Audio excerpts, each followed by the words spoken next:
அனைவருக்கும் வணக்கம். இன்றைய தலைப்பு எனக்கு மட்டும். இது குழந்தைகள் செய்தாலும் எனக்கு மட்டும் என்று கேட்டாலும் தவறுகள் இல்லை, சரி என்று மனதும் நினைக்கும். நாம் இந்த தவறை செய்தால் எனக்கு மட்டும் கிடைத்தால் போதும் என்று நினைத்தால் துணிகள் சுருங்கும், மனங்கள் சுருங்கினால் என்ன ஆவது? உங்களுக்கு தேவை என்று நினைக்கலாம், எனக்கு மட்டும் என்று நினைக்கக்கூடாது. குடும்ப தீபம் எரிய வேண்டுமானால் விளக்கு, எண்ணெய், திரி மற்றும் ஏற்றும் சுடர் போல் நம் குடும்பம், குழந்தைகள், உறவினர்கள், அண்ட அயலார் என்ற நம்பிக்கையோடு வாழ்ந்தால்தானே குடும்பம் குதூகலமாய் இருக்கும்.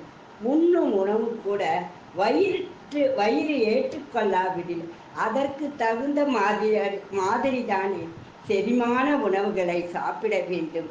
ஏன் வயிறு நான் சொன்னால் கேட்க வேண்டும் என்றால் வலியை நீங்கள் மட்டும்தானே அனுபவிக்க வேண்டும். தனி ஒருவனுக்கு உணவு இல்லையெனில் ஜகத்தினை அழித்திடுவோம் என்றார் மகாகவி பாரதி. இன்றுதான் தேவைகளையே பெரிதாக எண்ணினால் எப்படி வாழ்வது?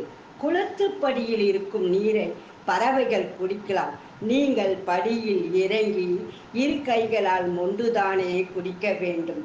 அணைப்பது நம் கையால், இணைவது நம் உள்ளங்கள் தானே.